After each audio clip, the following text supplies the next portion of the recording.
Grazie per l'invito, è la seconda volta dopo un mese, il che penso che voglia dire due cose. La prima cosa è che la volta scorsa non dovrei aver detto stupidate, visto che mi avete richiamato. E stamattina stavo ripensando che 2 volte in un mese all'università penso che il tasso di frequenza adesso che ho 40 anni è superiore rispetto a quando ne avevo 20, quindi grazie per la chiamata. Grazie per il dottore, sì, sono laureato ma non sono medico, quindi chiamatemi Matteo. E poi al termine della presentazione le slide le potete scaricare da SlideShare, le caricherò a pomeriggio, se qualcuno è interessato gli girerò il link. Voglio presentare la mia azienda e come una corretta esecuzione di un piano di marketing ha impattato sul modello di business, sul fatturato e sugli utili. Quindi possiamo iniziare. Diciamo che iniziamo da un quadro generale, che sono 11.692 aziende che dal 2008 al 2015 hanno chiuso secondo il Sole 24 Ore, aziende artigiane o di produzione di mobili. Diciamo che chiedendoci anche il perché, probabilmente non perché, sì, sarà sicuramente passaggio generazionale che ha influito, mancato allineamento di un prodotto di tendenza, ma però diciamo che comunque l'Italia è sempre stato un produttore di qualità. Probabilmente una sbagliata strategia di marketing o un'assenza di strategia di marketing hanno portato alla chiusura di queste aziende. Noi per fortuna siamo in controtendenza e i motivi diciamo che ne ho identificati in 6. I 6 principi della crescita li ho chiamati e questi principi li ho parzialmente studiati sui libri di scuola, nel senso che comunque da qualcosa da lì ho attinto, anche a tanto, però poi l'esperienza è quella che conta, quindi li ho imparati sulla mia pelle testandoli e quindi quello di oggi è qualcosa che voglio trasferirvi dopo 15 anni di lavoro in azienda. Ok, facciamo un breve riepilogo su chi siamo e cosa facciamo. Noi non siamo un palazzo. Noi siamo un'azienda che produce cucine e bagni, quindi abbiamo un bellissimo capannone, dei bellissimi uffici come tutti, dove all'interno esercitiamo una produzione di mobili, quindi con macchinari all'avanguardia, eccetera, eccetera, produciamo un prodotto di qualità, ovviamente. E questi sono degli esempi di realizzazione che noi facciamo. Quello di prima era a New York, una cucina, questi sono dei bagni a Los Angeles in California. Adesso ne vediamo un altro a New York, che è un palazzo dove abbiamo redatto tutti i piani con le nostre cucine e i nostri bagni. Quindi noi oggi esportiamo circa l'85% del fatturato in giro per il mondo, più o meno equalmente diviso tra Unione Europea, Russia e Stati Uniti. Quindi questa è un'inquadratura giusto per capire cosa facciamo e chi siamo. E siamo focalizzati su cucine e bagno, quindi non abbiamo una produzione generalista di mobili, ma abbiamo scelto una focalizzazione estrema solo sulla cucina e sul bagno, perché è un'unica categoria, poi vediamo il perché. Io ho identificato anche con un visual abbastanza simpatico, penso, i 6 principi della crescita secondo me che ogni azienda deve applicare e l'ho messo come una griglia di partenza, quindi ogni macchinina, ogni ferrarina sono le cose che bisogna fare, no? Partendo dalla pole position per arrivare all'ultimo, cioè last but not least. Quindi la prima è la ristrutturazione interna, si deve andare proprio in ordine di sequenza, quindi ristrutturazione interna, posizionamento branding, marketing strategico, public relation, marketing operativo, vendite. Non si possono, le macchinine non possono tagliarsi la strada, bisogna fare dall'1 al 6, perché tutto ha una logica e poi la vediamo insieme. Vediamo il primo principio della crescita, che è la ristrutturazione interna. Ok ragazzi, quindi la ristrutturazione interna, per come la vedo io, è necessaria perché un'azienda, quando inizia a comunicare l'esterno in maniera forte, deve essere a posto. Quindi bisogna partire da un principio inside-outside, quindi modificare l'azienda dall'interno attraverso passaggi che dopo vedremo, affinché quello che poi viene comunicato all'esterno sia congruo e coerente con quello che si fa all'interno dell'azienda. Non si può comunicare all'esterno una cosa e poi all'interno continuare a fare le cose che si facevano 10 anni fa o 15 anni fa, altrimenti si rischia questo effetto. Quindi, esatto, inside, outside, ristrutturazione interna, è la prima condizione per continuare con la griglia di partenza. Se non si attua questo approccio inside-outside, si rischia questo, cioè il lipstick sul pig, quindi non si può mettere un rossetto sul maialino oppure non si può verniciare una parete piena di muffa pensando che poi resterà bianca per i prossimi 5 anni. Tempo 6 mesi, il bianco scompare e la muffa riesce, quindi prima bisogna fare i lavori di ristrutturazione e poi si dà la vernice. Ok, ristrutturazione interna, quindi la prima cosa da cui bisogna partire quando entrate in un'azienda, io penso che la cosa migliore sia partire dal basso e fare la gavetta, però pian piano, quando arrivete al vertice, le cose che poi c'è da fare sono queste due. Quindi analisi del conto economico numero 1 e analisi del personale numero 2. Okay? In analisi del conto economico voi siete una classe avanzata di economia, quindi immagino che avete studiato molti indicatori del bilancio. Ce ne sono tantissimi, voi siete più esperti di me, io vi dico quello che io uso, che sono due. Uno, il valore aggiunto, e due, l'EBITDA. Ok, il valore aggiunto ovviamente sono il valore della produzione sottraendo i costi esterni. E la cosa simpatica del valore aggiunto è che si collega con il marketing e con il branding, quindi non è solo un numero, e tagliando i costi dell'azienda fissi si alza il valore aggiunto, sì, però è direttamente collegato al posizionamento di marca dell'azienda, quindi più è alta il posizionamento di mercato dell'azienda, più è alto il valore aggiunto, perché sono alti i margini. Quindi quello che io vedo nel futuro della manifattura italiana è un posizionamento esclusivamente di alta gamma, perché con i costi fissi della manodopera, i costi fissi della forza motrice, dell'energia elettrica, che sono alti rispetto a paesi più competitivi di noi, l'unico modo per sviluppare un tessuto economico imprenditoriale, sociale, aziendale sano in Italia è che le aziende sviluppino una politica di marchio su un posizionamento di fascia alta del mercato, che ti dà un margine per poi fare marketing. E il secondo che io uso è l'EBITDA, Earning Before Interest, Taxes, Depreciation and Amortization, che è un indicatore molto importante che ti indica lo stato di salute dell'azienda, che sono i soldi che guadagna l'azienda al netto delle tasse, degli ammortamenti e degli interessi passivi da pagare alle banche. Quindi un'azienda del settore del mobile quotata in borsa è sul 7%, noi siamo intorno al 14, 12, 14, se inizi a essere col 2 davanti, inizi a essere nell'Olimpo delle aziende del tipo Ferrari o cose del genere. E inoltre l'EBITDA è interessante perché in base al valore di mercato dell'azienda, cioè al posizionamento di marca dell'azienda e al settore di appartenenza dell'azienda, moltiplichi il valore dell'azienda sottraendo i debiti. Quindi da qua si va poi anche a ricavare il valore dell'azienda, che non è più una formula patrimoniale, cioè quanto mi vale il capannone, quanto mi valgono le macchine, quanto mi vale il magazzino, sì anche quello, però oggi quando i fondi valutano le aziende l'unica cosa che guardano è l'EBITDA, il mercato di appartenenza, ogni mercato di appartenenza ha un moltiplicatore e da lì trovano il valore dell'azienda, quindi il marketing serve, anzi il branding, il posizionamento di marketing serve a dar valore all'azienda. Questa è la prima lezione, il primo consiglio. Quindi un'analisi del personale, sicuramente cose da fare, nessun rilancio o ristrutturazione può essere fatto senza una seria analisi delle risorse umane, perché ovviamente poi in azienda è un organismo complesso.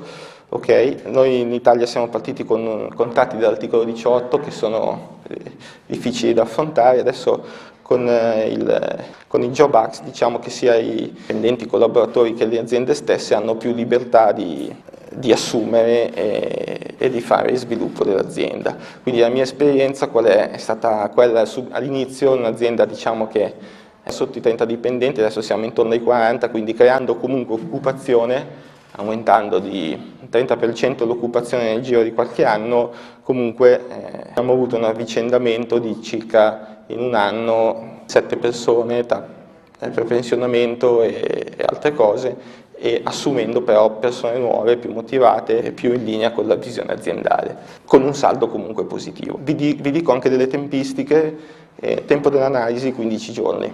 Sembra breve, ma in 15 giorni bisogna capire. Entro un mese, quindi 15 giorni successivi, dovete elaborare un piano di ristrutturazione. Tempo per migliorare il valore aggiunto, EBITDA, ristrutturazione del personale, si passa dal classico piano di 2 anni, 3 anni, oggi a 6 mesi. Oggi la forchetta si è abbassata, dai 3 anni si passa ai 6 mesi, quindi bisogna essere smart, veloci e in 6 mesi ribaltare l'azienda e portarla inutile, se no iniziano a essere problemi. Quindi questa diciamo che è la ristrutturazione aziendale, che è quella che è considerata oggi le cose da fare, che è la parte più difficile. La verità nascosta è che è la parte più facile, nel senso c'è una cosa da fare, sono analisi, bisogna prendere delle decisioni, si prende, si fa, si trovano le risorse finanziarie e la si porta avanti. Il vero problema è che se lo fai e non hai un posizionamento chiaro dell'azienda e un marketing che funziona, ma questo diciamo, lo si fa per mettere in condizione la macchina per il Gran Premio. Quindi non posso fare il Gran Premio se non ho la benzina o le gomme sgonfie. Metto la macchina, la lavo, metto la benzina, ci passo la cera. Quindi perché bisogna fare questa cosa? Perché più si va avanti, okay, più la società di oggi è over communication e quindi il posizionamento di marca, cioè le pubbliche relazioni, le nuove iniziative di marketing necessitano, e anche i nuovi modelli distributivi con internet necessitano una nuova visione dell'organizzazione aziendale. Ok, qui entriamo un attimino più nel discorso di marketing. Prima del marketing strategico c'è il branding, quindi il posizionamento di marketing. Marketing, punto di domanda, lancio una provocazione, in realtà il marketing non esiste. Non esiste perché, cioè non è che non esiste, esiste ma è un derivato del posizionamento di marca, perché più che marketing bisogna parlare di branding. Il marketing è una derivata del branding, se non si ha un brand forte, un posizionamento di marca chiara, tutte le iniziative di marketing vanno a fallire, perché non c'è coerenza tra il posizionamento di marketing e il marketing sotto che porta i clienti in azienda. E quindi immaginate come un risico, no? Quindi la mappa, il territorio è dove ci sono i vari player, i clienti e la concorrenza, e quindi si vince la guerra del marketing posizionando il proprio marchio nella testa del potenziale cliente. Questo concetto non viene da me, sono così intelligente, viene da All Ries e Jack Trout, che sono 2 americani, che nel 1972 hanno scritto un articolo su una rivista, Advertising Age, che ancora oggi è pubblicata, la più importante negli Stati Uniti sulla pubblicità, e nel 1981, dopo 9 anni, si sono convinti a scrivere un libro chiamato Positioning, che consiglio a tutti la lettura. Positioning è la battaglia per la tua mente. Quindi siamo passati da un marketing dagli anni 50 dove si parlava di prodotto, dagli anni 60 dove iniziava ad esserci un marketing creativo, quindi agenzie di pubblicità, Madison Revenue, agli anni 70 fino ad oggi, secondo me, che è un marketing basato sul posizionamento. Quindi bisogna costruire un marchio che sia il primo nella testa della mente. Perché? Perché nella società di oggi c'è un eccesso di sovracomunicazione, ok? Troppi marchi, troppi prodotti, troppi mezzi di comunicazione, siamo continuamente bombardati da messaggi pubblicitari, mail, mailing list che nessuno più ascolta. Quindi l'approccio pubblicitario tradizionale funziona poco. La soluzione a questo problema è il focus, quindi posizionare il proprio marchio nella testa di cliente con un messaggio solo iper semplificato. Non si può fare tutto, le aziende mamme che producono da A alla Z senza un posizionamento di chiaro perdono soldi, nessuno va più bene. Questo tipo di azienda come la Sony è un'azienda fantastica con un marchio fantastico, ma non ha una chiara focalizzazione di prodotto, fa di tutto e tutti gli anni perde centinaia di milioni di euro su un fatturato di bilioni di euro. Se prendiamo invece la Nintendo, estremamente focalizzata nel settore dei videogiochi, innovativa, perché con la Wii ha spiazzato i concorrenti, fattura il 20% di Sony, ma guadagna centinaia di milioni di euro alla fine dell'anno, con la legge del focus. Vi porto qualche esempio di azienda. Subaru, nel 1993, vendeva negli Stati Uniti una gamma completa di prodotti, con 2 ruote motrici e 4 ruote motrici, perché l'America è grande, si passa dagli stati del nord agli stati del sud, quindi avevano un fatturato di 2,4 milioni di dollari, col piccolo particolare che perdevano 250 milioni di dollari all'anno. Gli azionisti hanno pensato bene di liquidare il presidente con una lauta liquidazione e assumere una nuova figura. Il signor George Muller, che Dio lo benedica, ha preso l'azienda, i primi 3 anni ha passato il tempo a tagliare la gamma dei prodotti, convincendo i giapponesi che non era malato di mente, ok? Dice no, ho dei problemi, ma però ascoltatemi, quindi da noi, da Subaru, sarà solo le 4 ruote motrici, eliminando le 2 ruote motrici.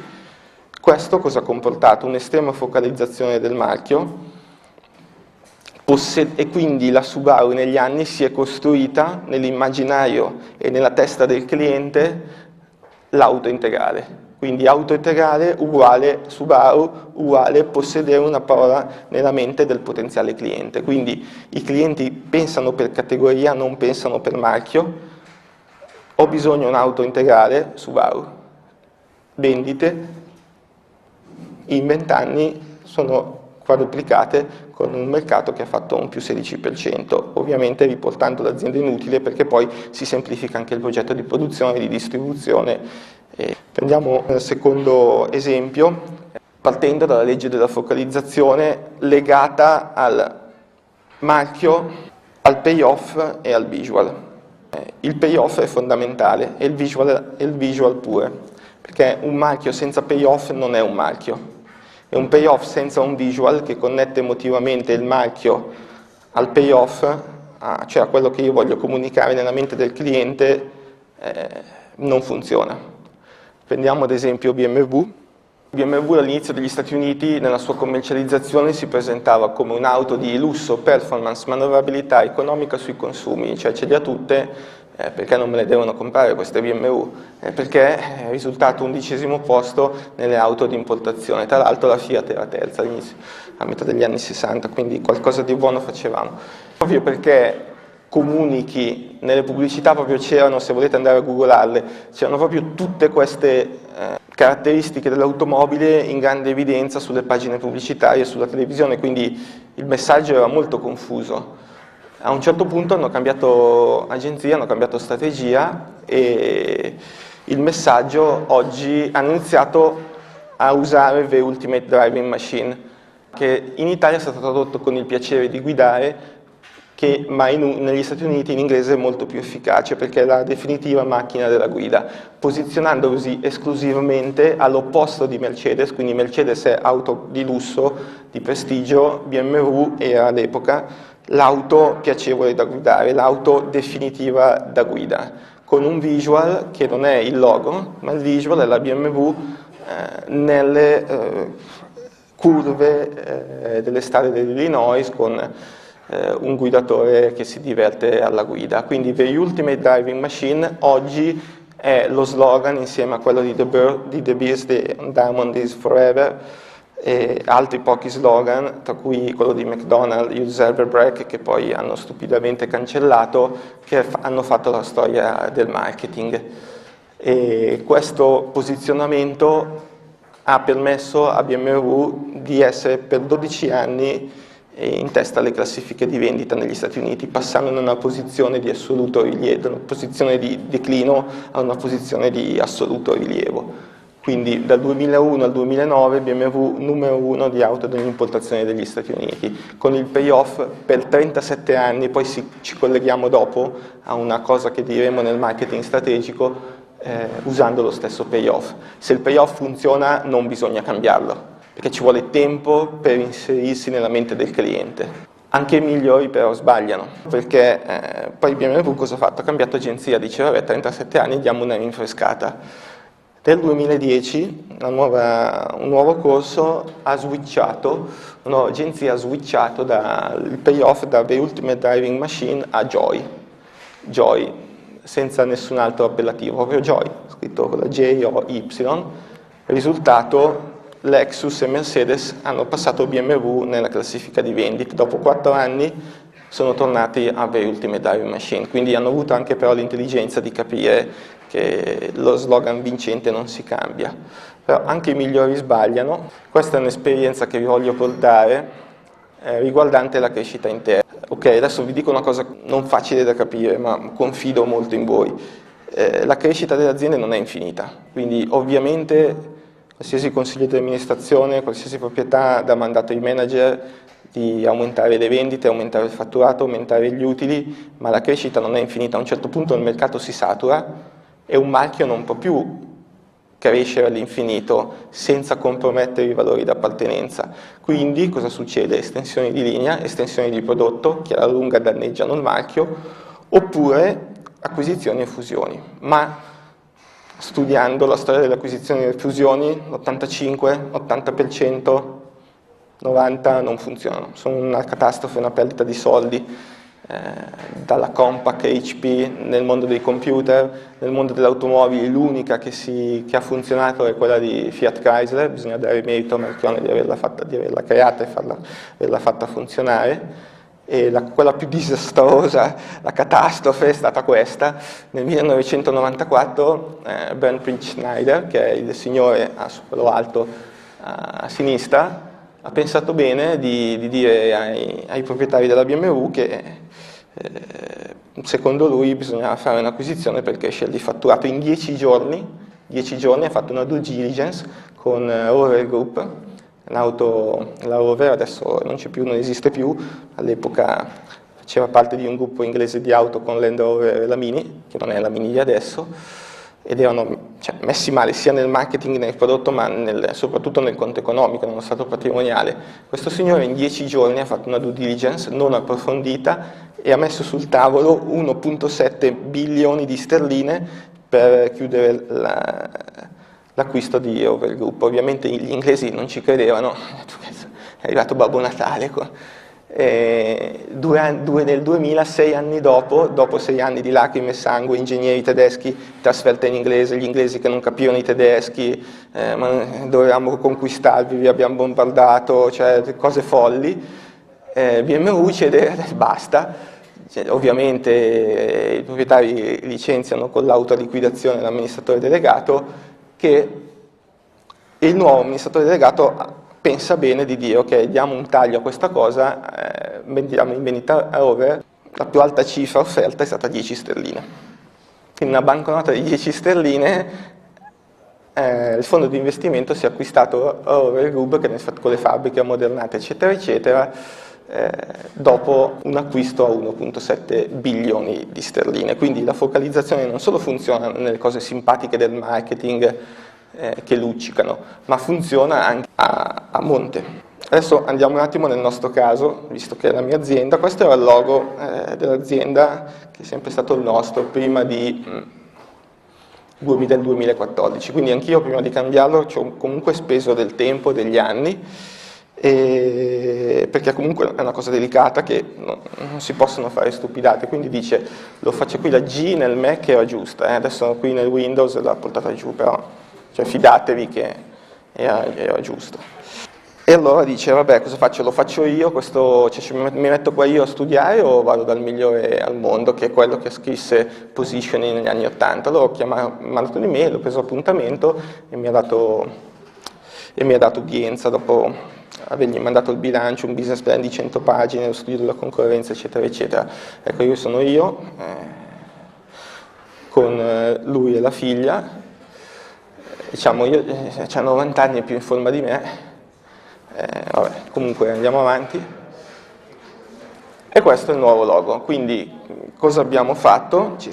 Abbiamo lavorato sul logo, innanzitutto ponendo attenzione sulla fonetica, quindi la I dalla I grande è diventata un I piccola, perché gli americani non fanno fatica a pronunciare la parola rifra perché è un po' spigolosa, non riescono a rifra, allora abbiamo un attimo addolcito la cosa. Dopodiché si è visto il genio di All-Rise, che ha creato il payoff Kitchen and Bath Direct from Milano. E cosa vuol dire? Kitchen and Bath è una categoria, quindi auto integrale Subaru. Kitchen and Bath è una categoria nella mente non dei consumatori privati, ma degli architetti che sono i nostri clienti, specialmente negli Stati Uniti, progettisti e developer di multi-unit project, quindi palazzi, grattacieli. Quindi prima cosa, categoria direct, che è la Unique Selling Proposition o idea differenziante in italiano, quindi quello che va a differenziare l'azienda rispetto alla concorrenza. Poi vediamo il perché. Quindi è direct, che significa due cose. Dove siamo un attimo più aggressivi in Italia e negli Stati Uniti, vendita diretta, quindi segando gli intermediari che sono i punti vendita e distributori. Difatti poi vedremo che stiamo aprendo i nostri negozi in Italia e in Europa. From Milano, mentre dove abbiamo la distribuzione, come nel nord Europa, in Russia, anche per problemi legati soprattutto in Russia alle dogane, eccetera, eccetera, significa direct, prodotto direttamente nell'azienda. From Milano è l'alternativa al Made in Italy. Il Made in Italy vuol dire tante cose, vuol dire food, vuol dire fashion, vuol dire autovetture di prestigio, di lusso, anche delle cose negative, quindi ci siamo invece focalizzati legando il marchio a una città, che è la città dove noi esercitiamo la nostra professione, dove ha sede l'azienda, quindi è From Milano. E Milano è quello che è per la moda i cosmetici, quindi Lancôme Paris, rifà Milano perché Milano nel mondo è associata al mondo del design, al design col salone del mobile, eccetera, eccetera. Quindi il payoff è Kitchen and Bath Direct from Milano. Il Visual M è stato messo un prodotto perché all'epoca, cioè all'epoca, 3 anni fa, abbiamo presentato questa cucina che ha avuto molto successo.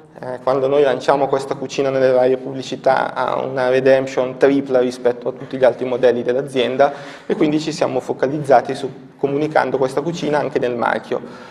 È una scelta, abbiamo scelto di fare questo ben consapevoli del fatto che poi magari arriveranno altri modelli, però è un oggetto iconico, quindi l'idea è quella di farla diventare un oggetto iconico.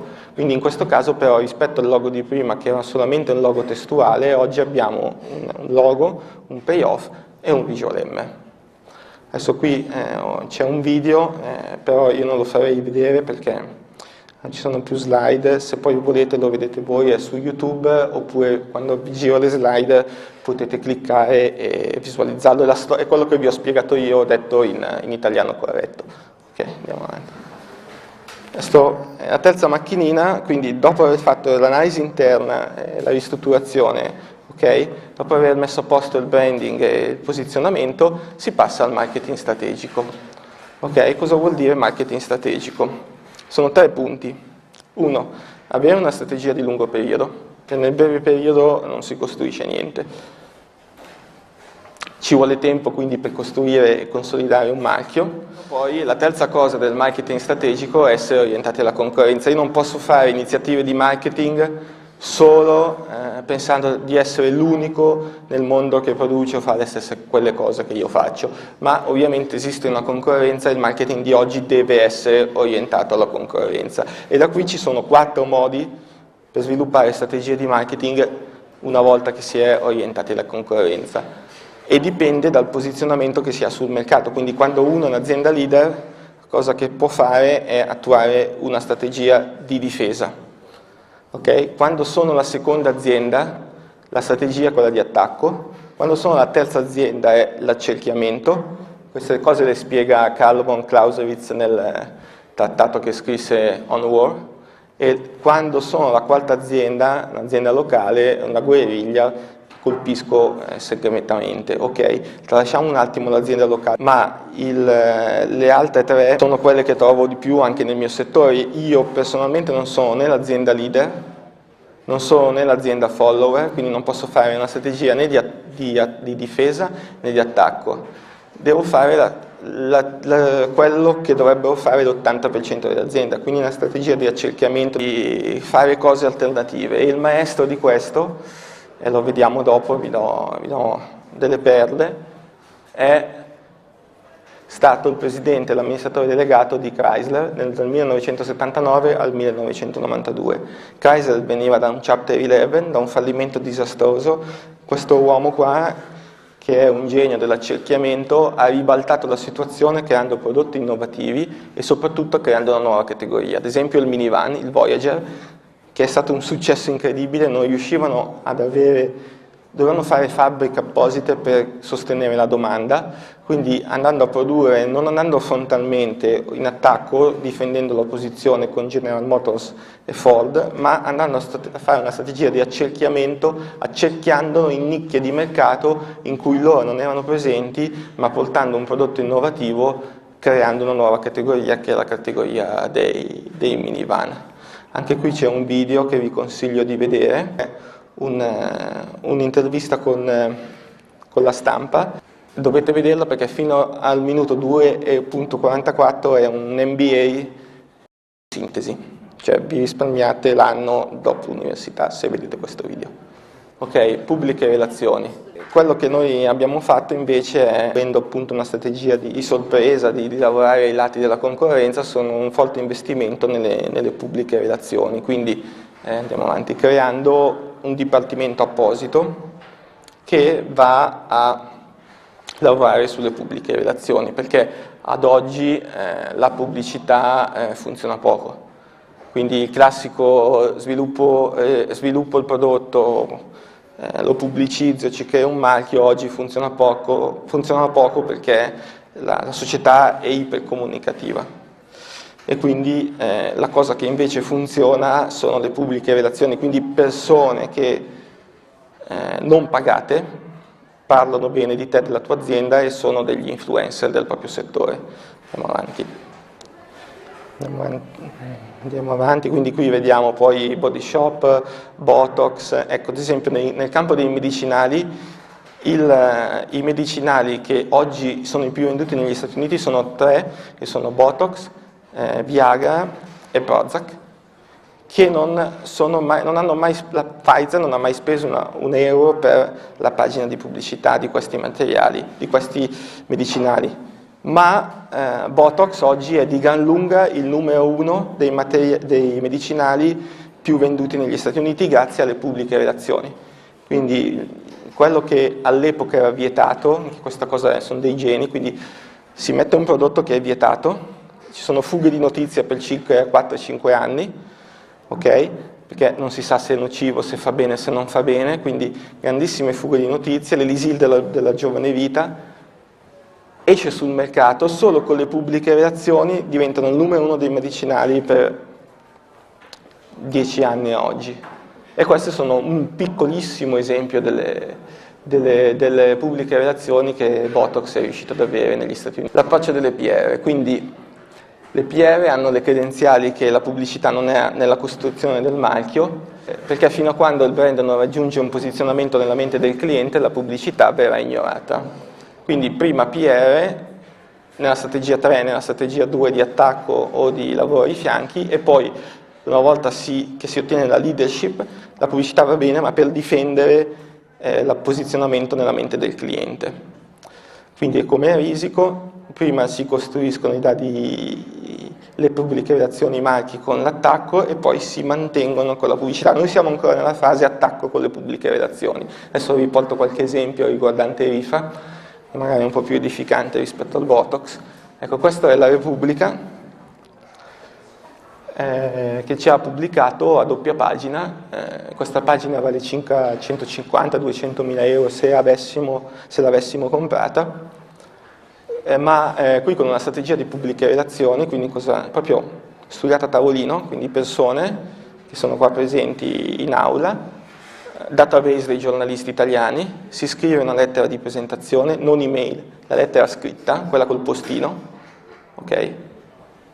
Il postino porta la lettera di presentazione al giornalista, il giornalista legge una storia che può interessarle e se è interessato viene ricontattato dall'azienda. In questo caso ha funzionato e abbiamo conquistato la doppia pagina su Repubblica. E questo è stato il primo di tanti articoli che questa strategia ha generato.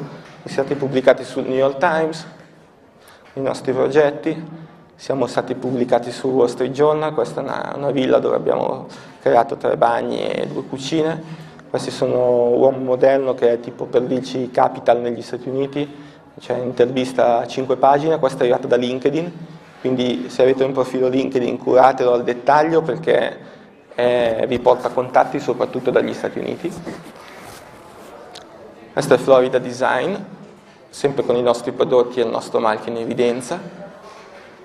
Questa è Casa Amica, questa è una rivista tedesca. Questo è abbastanza figo perché è London Magazine, è uscito nell'epoca del lancio dell'ultimo Bond, quindi c'è James Bond seduto nella vostra vasca, in copertina, con a destra i dettagli di cosa devi fare per essere James Bond. Quindi adesso non si vede bene perché non ci stava nella slide, devi comprarti la Aston Martin, ok, devi comprarti l'appartamento a Londra, devi avere l'Omega Speedmaster e poi tra le altre cose devi avere il bagno della rifa con il sito e il link. Questo è il Corriere della Sera, no, il giornale di Como, con le statistiche, il case history, eccetera, eccetera. Anche questo pubblica relazioni pure. Questo è il giornale Il Cittadino, Casa Amica, andiamo avanti. Altre riviste tedesche, italiane, riviste di settore, l'Alto Adige Magazine, prestigiosissima rivista di cui tutti siamo a conoscenza, il Corriere della Sera, Famiglia Cristiana, i siti internet che vogliono le interviste, ok? E quindi questo è stato fatto non con risorse finanziarie, non comprando pagine, ma investendo soldi e avendo un'intelligenza, una testa, avendo una strategia. Oggi abbiamo creato, siamo noi tre, che abbiamo creato un dipartimento di marketing e di pubbliche relazioni all'interno dell'azienda che produce tutti i giorni contenuti, quindi con l'obiettivo di diventare una mini media company nel settore per dare ai nostri clienti in target informazioni, video, podcast, audio, scrittura, articoli che impattano con i loro problemi. Quindi ragazzi, la vendita è risolvere un problema al cliente. Quindi il mio cliente ha un problema che deve cercare una cucina, deve spendere 70.000 euro per far capire al suo vicino che è un figo, cerca e viene da me e gli risolvo questo grosso problema. Quindi poi, finite le pubbliche relazioni, entriamo nella parte del marketing operativo. Anche qua vi porto gli esempi concreti di cosa stiamo facendo noi.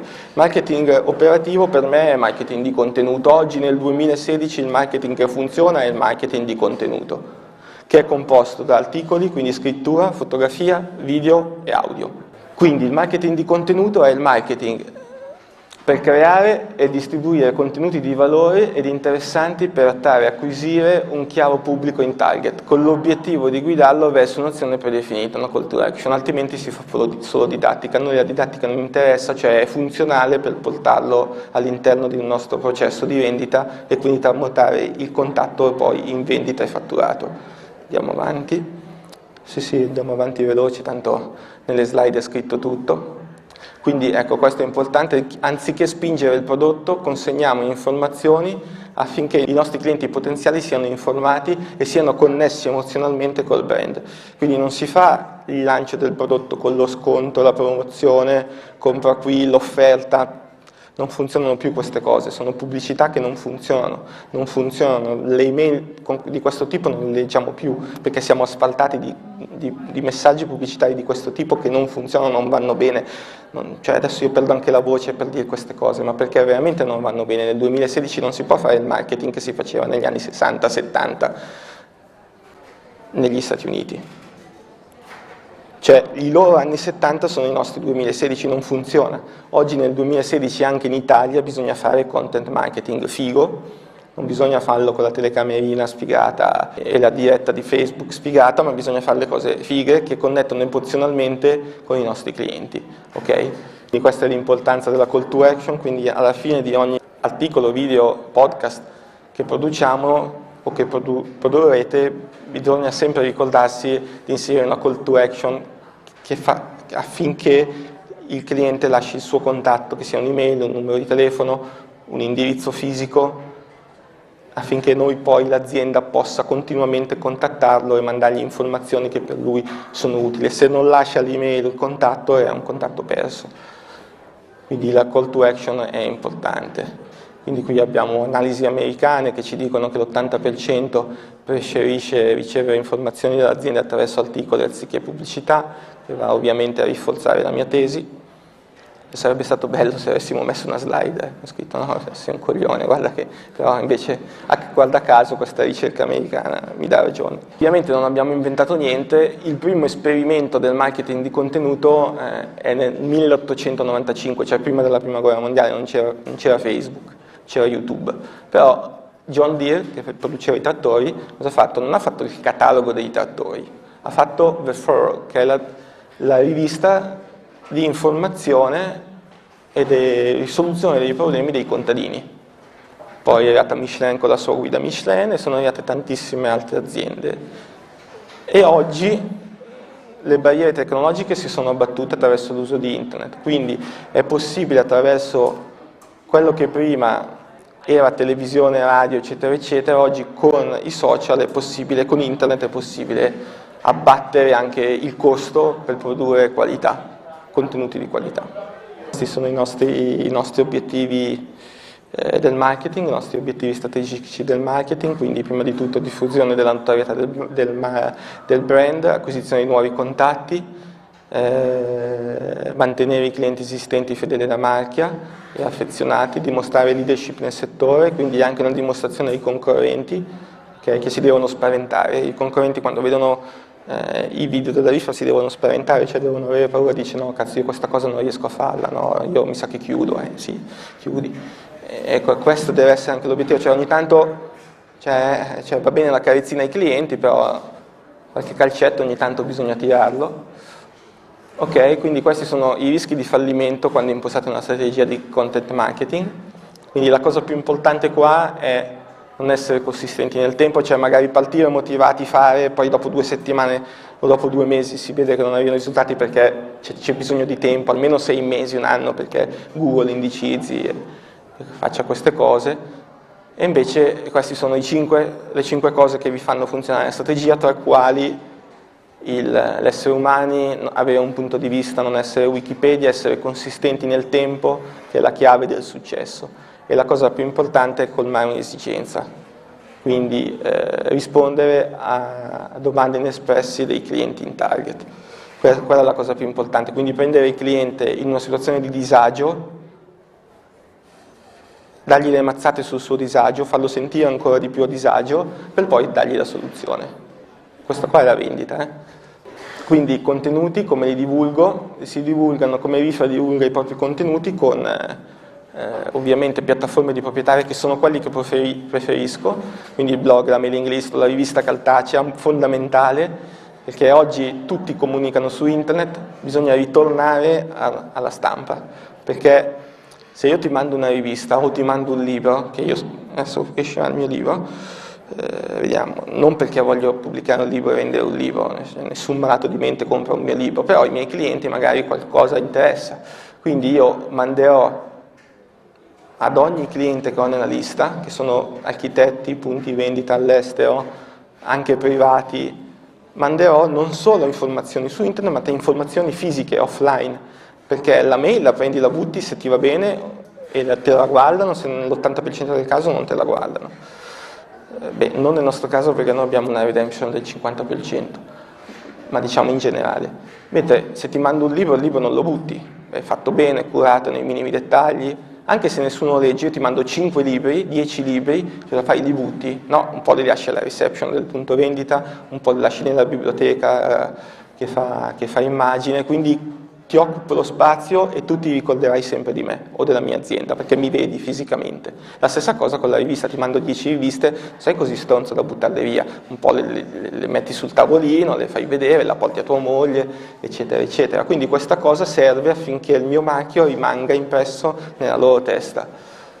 Internet va bene, bisogna farlo, ma non è la panacea di tutti i mali, bisogna comunque, anzi, proprio perché adesso tutti si stanno spostando online, dobbiamo ritornare ad abbracciare l'offline e affiancarlo all'online, la strategia di affiancamento.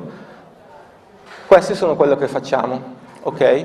Quindi qui abbiamo quello che fa Rifa oggi. Okay? In rosso con gli strumenti proprietari, quindi che sono di nostra proprietà, perché se uno mi lascia la sua email, io ce l'ho nella mia mailing list e non me la porta via nessuno. Se io ho 60.000 fan su Facebook, poi Facebook va in crisi come è andato in crisi MySpace, non penso che succederà, ma però il rischio c'è.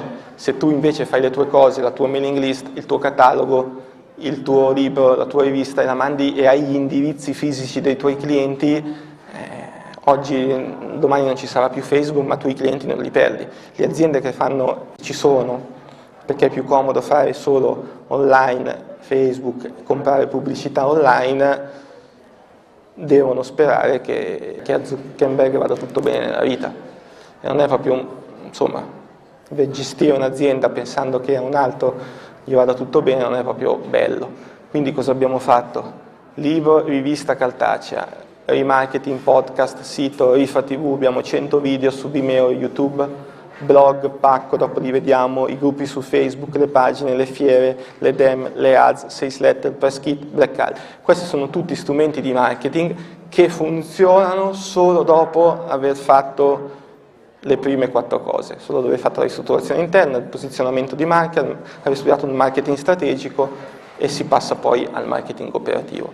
Adesso vi porto anche qualche esempio fisico, quindi qui sono le fiere, sono nel mobile Batibot, dove incontriamo fisicamente i clienti ed esponiamo i prodotti. Okay. Il blog, che è la porta principale dell'accesso ai contenuti del marchio, quindi scrittura, articoli, audio, video. Adesso il blog è un po' fuori moda, ok?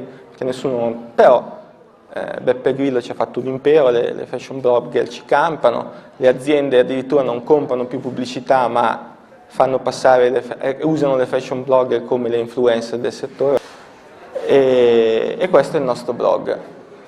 Il nostro blog, che è un po' più in linea con l'immagine dell'azienda, e dove divulghiamo le nostre informazioni, quindi poi diventa un articolo, diventa multimediale, ovviamente tutto indicizzato con le varie keyword, eccetera, eccetera, e porta traffico al sito generale. Quindi andiamo a prendere una domanda inespressa del cliente, ad esempio le 5 migliori riviste di arredamento, è un articolo che abbiamo scritto nel blog, i potenziali clienti in target li cercano su Google, leggono, noi usciamo tra i primi risultati e porta traffico al sito e dopo li ripixeliamo e gli stiamo addosso con il remarketing. E come vedete abbiamo tradotto il blog. Ormai siamo a circa 100 articoli, quindi 500 articoli in tutte le lingue, in italiano, inglese, tedesco, russo e francese. Quindi, essendo un'azienda che vende all'estero, agli stranieri bisogna comunicare nelle proprie lingue. Italiano e inglese va bene, ma se volete vendere anche in Francia e in Germania dovete parlare in francese e in tedesco, perché questi non ce la fanno. Ma anche a noi, se un'azienda francese vuole vendere, deve scrivere in italiano, non andiamo a leggere il blog di un'azienda francese o in inglese, quindi sono le basi, ma ogni tanto bisogna ricordarle. Questo è quello che ci ha fatto fare una landing, una lead generation pazzesca, che è il pacco fisico. Ok, cosa vuol dire? Abbiamo preso tutte le informazioni online e le abbiamo portate offline. Quindi abbiamo disboscato una foresta amazzonica, abbiamo stampato un po' di cose, abbiamo creato i DVD, quindi i video online li abbiamo messi nei DVD, quindi video interviste, video produzione, video prodotti, abbiamo i piccoli campioni da andare per scegliere le finiture di immobili e oggi, martedì saremo a Roma, mercoledì saremo a Napoli, dove faremo 2 eventi in hotel, dove gli architetti, non siamo più noi che andiamo dai clienti, ma sono i clienti che vengono da noi. Quindi prendiamo 50 architetti, li chiudiamo dentro in una stanza e gli diamo il pacco fisico. Questi sono tutti contenti di ricevere materiale gratuito e informativo e questo pacco fisico occuperà per sempre la loro scrivania. Quindi dopo tutte queste cose, se uno fa una cucina, un bagno e il cliente ha il budget, l'idea è che metta la rifa. Se metta qualcun altro può succedere, ma diciamo che calano di molto le probabilità. Okay? Quindi questo è il tour, abbiamo fatto un tour, io sono in Russia, c'è la mia collega che sta andando a vedere altri clienti, questo è il tour che prima andavamo in tour noi dai clienti, adesso abbiamo provato a fare gli eventi dal vivo dove vai a fidelizzare la clientela, quindi hotel di prestigio in linea con l'azienda dove andiamo a consegnare il pacco fisico. Poi abbiamo il canale YouTube o Vimeo, che dir si voglia, siamo partiti su Vimeo, reportage dalle fiere, talk show con gli architetti, abbiamo registrato 3 puntate con talk show con gli architetti, che sono i nostri clienti, loro sono contenti, hanno visibilità e noi invece abbiamo reputation nel loro mercato. Okay? E questo è quello che dicevamo prima, portiamo l'online offline, quindi il libro che sarà pronta inizio anno, la rivista, la carta prestigio IFA, quindi i clienti in target o quelli che non sono ancora clienti riceveranno la carta, che è un invito figo al Salone del Mobile dove ti pago l'aereo, ti pago l'hotel, tu vieni, ti coccolo e ricevi la carta come le carte nere delle carte di credito. Il podcast, quindi il video è diventato traccia audio buttato sul podcast. Come vedete siamo i primi in classifica, questa è la eravamo, adesso è uscito il terzo episodio, dobbiamo ancora lanciarlo. Categoria alte di podcast di iPhone, di Apple, un'azienda, facciamo mobili, okay? Un'azienda di mobili che batte Radio 2 Cosgalbi, Radio Popolare, Radio Feltrinelli, le radio del settore, perché probabilmente impattiamo con clienti in target, cioè clienti, architetti che vogliono sentire parlare dei loro problemi. E questo poi è la chiusura del cerchio, nel senso che una volta che vieni sul nostro sito poi noi ti seguiamo ovviamente con il remarketing e quindi usciamo sulle in questo caso sia pubblicità, compriamo i banner di Google per fare il remarketing. Al termine di questo processo c'è la vendita, ok? Quindi hai ristrutturazione, branding, posizionamento, eccetera, eccetera, vendita, che io seguo un treno ben specifico ed è quello appunto della vendita, quindi o noi andiamo dal cliente, in questo caso sono io con il cliente a New York, dove gli sto vendendo qualche cucina o qualche bagno, oppure il cliente viene da noi. Questo è il primo store che abbiamo aperto a Modena, adesso l'abbiamo aperto uno ieri a Parigi, in franchising con un cliente del francese, e poi a dicembre lo apriremo a Milano. Questi invece, essendo lo showroom stanziale, abbiamo i nostri ragazzi della vendita e della progettazione, che sono tutti architetti, che sono all'interno degli showroom, e che accolgono i clienti e fanno i progetti e poi procedono alla vendita. Io sono più da un venditore esterno. Ok? E quindi questo è un video bello da vedere, anche qua vedetevelo se avete voglia, quando avete tempo, vi lascio il link, ed è un video pubblicitario di apertura dello showroom in Corso Matteotti. Queste sono le fonti e i libri che consiglio, e poi l'ultima slide è quella forse più importante, cioè il ringraziamento.